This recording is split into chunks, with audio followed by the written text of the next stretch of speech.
प्यारे साथियों, जानते हैं कर्म फल निश्चित ही मिलता है, मिलेगा ही नहीं तो संसार टिकेगा ही नहीं।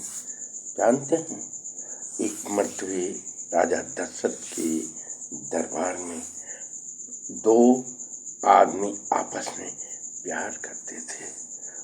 उनको यदि एक दूब चारों नगर में हल्ला हो गया तो राजा दशरथ ने उन लोगों को गर्म सलाखे करा के आंख फोड़ दी।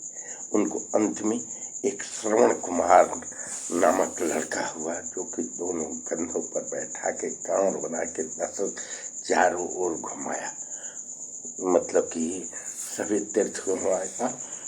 उस समय पुनः जब वही उनके असल में वो रिश्ता भगना लगता था, तो जब शब्द वेदी बाण द्वारा राजा दशरथ समझे कि मृग पानी पी रहा है समुद्र में, उसमें शिकार का चलन था, मारे और वो मर गए।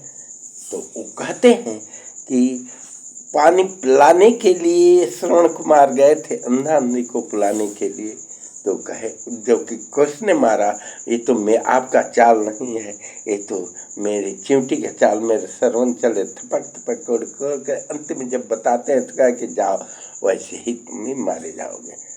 राजा दशरथ को मरना पड़ा। सुलोचना जो कि आप इंद्रजीत की लड़का था, वो मारे राम, उनको ही वैसे ही मरना पड़ा।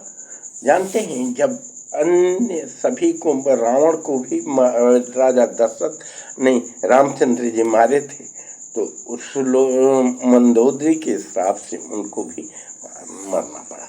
जानते हैं कृष्ण भगवान को भी जब गांधारी श्राप देती कि जाओ तुम्हारे के कारण मेरे 100 लड़के मारे गए, तो जानते हो तुम्हारा भी वही गति होगा, तो कृष्ण को भी मरना पड़ा।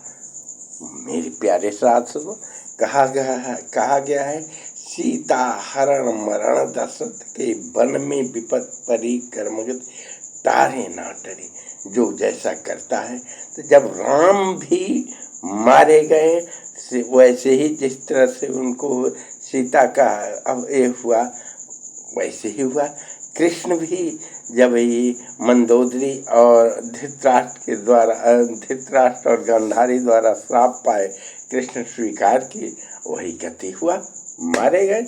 जब राम मारे गए, कृष्ण मारे गए, दशरथ मारे गए, सब लोग जब कर्म किसी को नहीं छोड़ता है, तो जानते हैं पाप अपने बाप को नहीं छोड़ता है।